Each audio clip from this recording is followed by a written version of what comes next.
Saram students, I hope you all are fine. Now let us continue with the lesson of geography.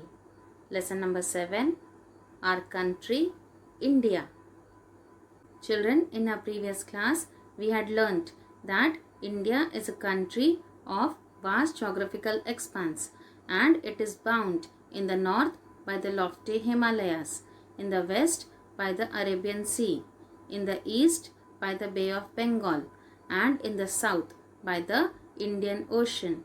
And India, it has a diverse landforms, that is the lofty mountains, the great Indian desert, the northern plains, the uneven plateau and the coast and the islands. And it has a great variety in the climate, vegetation, wildlife as well as in the language and culture. And India, it is the second most populous country of the world after China. And we learnt about the locational setting, that is about the latitudinal and longitudinal extent of India. And due to great longitudinal extent of about 29 degrees, there could be a wide difference in local time of places located at two extreme points of India. As such, the difference between these 2 points would be of 2 hours.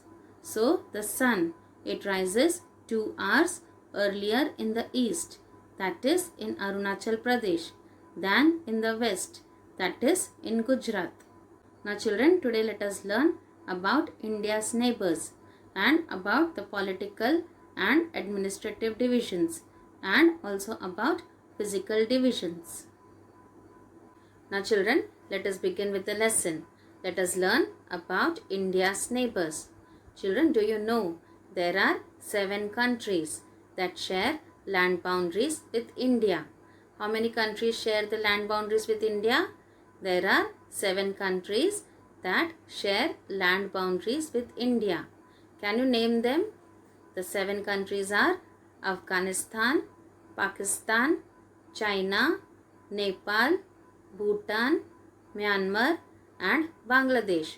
Children, if you look at this map, you can see Pakistan and Afghanistan, they are towards the west of India, and China, Nepal and Bhutan are towards north of India, and Bangladesh and Myanmar, they are towards the east of India.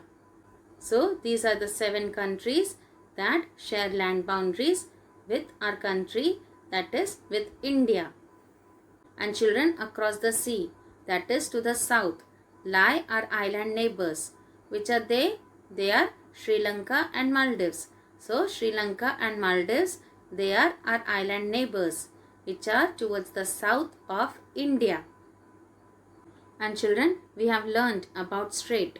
A strait is a narrow passage of water connecting 2 large water bodies like seas and oceans.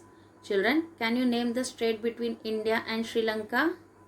Yes, Park Strait. Sri Lanka, we can see that it is separated from India by the Park Strait. Now children, let us learn the next topic, that is the political and administrative divisions. Children, we know that India, it is a vast country. So for the administrative purposes, the country, it is divided into states and union territories. Children, how many states and union territories are there in India? There are 29 states and 9 union territories in India. And children, which is the national capital? Delhi is the national capital. And do you know how were the states formed? The states, they have been formed mainly on the basis of languages. Children, we know that India is a country of diversity, and we know that people, they speak different languages. So the states, they have been formed mainly on the basis of languages that are spoken in that particular state. And children, do you know that Rajasthan is the largest state and Goa is the smallest state in terms of area? So children, which is the largest state in terms of area? Rajasthan is the largest state in terms of area. And which is the smallest state in terms of area? Goa is the smallest state in terms of area. And the states, they are further divided into districts. So children, the states and the union territories, they have a separate government to take care of the administrative needs. And children, do you know that Punjab and Haryana, they have a common capital, that is Chandigarh. Now let us learn the next topic, that is physical divisions. Children, India is marked by a diversity of physical features such as mountains, plateaus, plains, coasts and islands. And standing as sentinels in the north are the lofty snow-capped Himalayas. And what do you mean by Himalaya? Him plus Alaya, it means the abode of snow.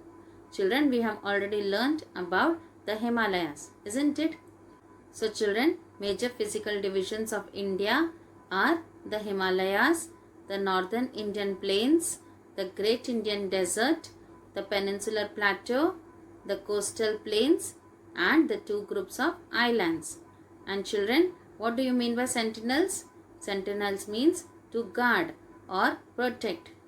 So children, the Himalayas, they guard and protect our country in the north from our neighboring countries.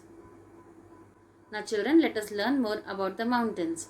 If you look at this map, you can see that the Himalayan mountains, they are divided into three main parallel ranges. The northernmost is the Great Himalaya or Himadri, and the world's highest peaks, they are located in this range. Children, the three main parallel ranges of the Himalayan mountains are the Great Himalaya or Himadri, the Middle Himalayas or Himachal, and the Shivaliks. And the Great Himalaya, it is the northernmost range of the Himalayas. And what is it also known as? It is also known as Himadri. And where are the world's highest peaks located? The world's highest peaks, they are located in this range. Children, we have learnt about Mount Everest. So, Mount Everest, it is the world's highest peak that is located in this range. And children, Middle Himalaya or Himachal, it lies to the south of Himadri, and many popular hill stations, they are situated here. And the Shivalik, it is the southernmost range. So children, where does Middle Himalaya lie? The Middle Himalaya, it lies to the south of Himadri, that is to the south of the Great Himalaya. And what is it also known as? It is also known as Himachal. And what are situated here? Many popular hill stations such as Kullu, Manali, Shimla, they are situated here. And children, which is the southernmost range of Himalayas? The Shivalik is the southernmost range of Himalayas. And children, do you know what are alluvial deposits? These are very fine soils that are brought by rivers and deposited in the river basins. Children, in a previous lesson, we had learnt about erosion, isn't it? So, the alluvial deposits, what are they? They are very fine soils. And how are they brought? They are brought by the rivers. And where are they deposited? They are deposited in the river basins. Children, what is tributary? A river or stream which contributes its water to a main river. How? By discharging it into main river from either side. So children, tributaries, they are the smaller rivers that flow into a larger river. And children, if you look at this map, where are the northern plains? The northern Indian plains, they lie to the south of the Himalayas, and they are generally level and flat. And how are these northern plains formed? These are formed by the alluvial deposits, that means by the fine soils that are laid down by the rivers such as the Indus, the Ganga, the Brahmaputra and their tributaries.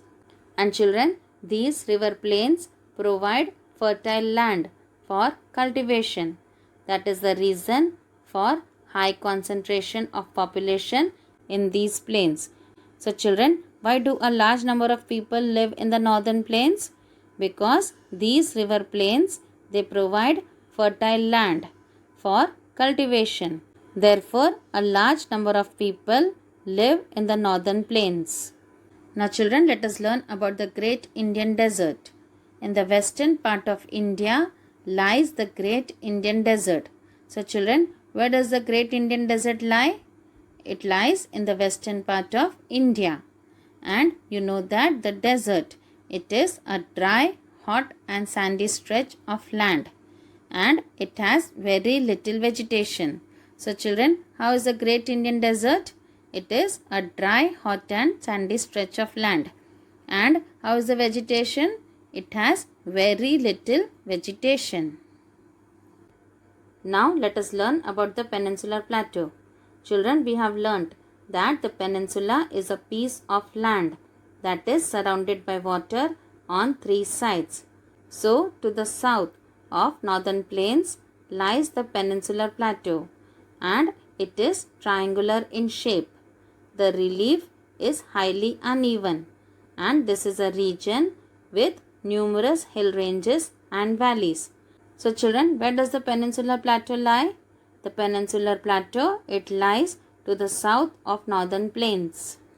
So children, what is the shape of the Peninsular Plateau? It is triangular in shape. And how is the relief? It is highly uneven. That means it is not level and flat. And what do you find here in this region? This is a region with numerous hill ranges and valleys. And children, Aravalli Hills, they are one of the oldest ranges of the world and they border it on the northwest side. And the Vindhyas and the Satpuras are the important ranges. So children, which hills are the oldest ranges of the world? Aravalli Hills, they are one of the oldest ranges of the world. And where does it border the Peninsular Plateau? It borders it on the northwest side. And children, can you name two important ranges of Peninsular Plateau? Vindhyas and the Satpuras. They are the important ranges of Peninsular Plateau. And children, the rivers Narmada and Tapi, they flow through these ranges. And these are west flowing rivers that drain into the Arabian Sea. So children, which rivers flow through these ranges? The rivers Narmada and Tapi, they flow through these ranges. And children, these rivers Narmada and Tapi, they are west flowing rivers. So in which sea do they drain? They drain into the Arabian Sea. Now children, let's recap what we have learned today in this lesson. Children, today we learned about India's neighbors. That is, there are 7 countries that share land boundaries with India. We can see Afghanistan and Pakistan. They are towards the west of India. China, Nepal and Bhutan, they are towards the north of India. And Bangladesh and Myanmar, they are towards the east of India. And Sri Lanka and Maldives, they are towards the south of India. And Sri Lanka is separated from India by the Pak Strait. And we also learned about the political and administrative divisions. India is a vast country. So, for the administrative purposes, the country is divided into 29 states and 9 union territories. And Delhi is the national capital. The states, they have been formed mainly on the basis of languages. And we also learned about the physical divisions. India is marked by a diversity of physical features such as mountains, plateaus, plains, coasts and islands. And standing as sentinels in the north are the lofty snow-capped Himalayas. Him plus Alaya means the abode of snow. And we learnt about the Himalayan mountains, the northern Indian plains, the Great Indian Desert and about the Peninsular Plateau. The Himalayan mountains, they are divided into 3 main parallel ranges. That is the Great Himalaya or Himadri, the Middle Himalaya or Himachal, and the Shivalik. And the northern plains, they lie to the south of the Himalayas. And these plains, they are formed by the rivers, the Indus, the Ganga, and the Brahmaputra and their tributaries. And these river plains provide fertile land for cultivation. That is the reason for high concentration of population in these plains. And the great Indian desert, it lies in the western part of India, and it is a dry, hot and sandy stretch of land, and it has very little vegetation. And we learnt about the peninsular plateau, that is, it lies to the south of northern plains, and it is triangular in shape, and the relief, it is highly uneven. And Aravalli Hills, one of the oldest ranges of the world, border it on the northwest side. The Vindhyas and the Satpuras are the important ranges. The rivers Narmada and Tapi flow through these ranges, and these are west flowing rivers that drain into the Arabian Sea. Children, in our next class we shall learn about the coastal plains and about the islands. Children, this is the political map of India. Here you can see the states and the union territories. So, find out the states and the union territories of our country and write it down in your notebooks. Now children, let's have a quiz. Multiple choice questions. First one, the greater Himalayas are also known as dash. A. Himadri, B. Himachal, C. None of these. What's the correct option? Correct. A. Himadri. The greater Himalayas are also known as Himadri. Second one, the peninsular plateau is dash in shape. A. Circular, B. Triangular, C. Rectangular. What's the correct option? Correct. It is B. Triangular. The peninsular plateau is triangular in shape. Third one, the dash is the southernmost range. A. Himadri, B. Himachal, C. Shivalik. What's the correct option? Correct. It is C. Shivalik. The Shivalik is the southernmost range.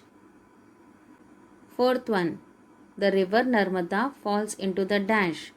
A. Arabian Sea, B. Bay of Bengal, C. Indian Ocean. What's the correct option? Correct. It is A. Arabian Sea. The river Narmada falls into the Arabian Sea. Fifth one, the Pak Strait lies between the countries dash. A. Sri Lanka and Maldives, B. India and Sri Lanka, C. India and Maldives. What's the correct option? Correct. B. India and Sri Lanka. The Pak Strait lies between the countries India and Sri Lanka. Very good children, those who have guessed all the answers correctly. So children, today we have done part 2 of geography lesson number 7. In our next class, we shall learn more about this lesson. Till then, goodbye children.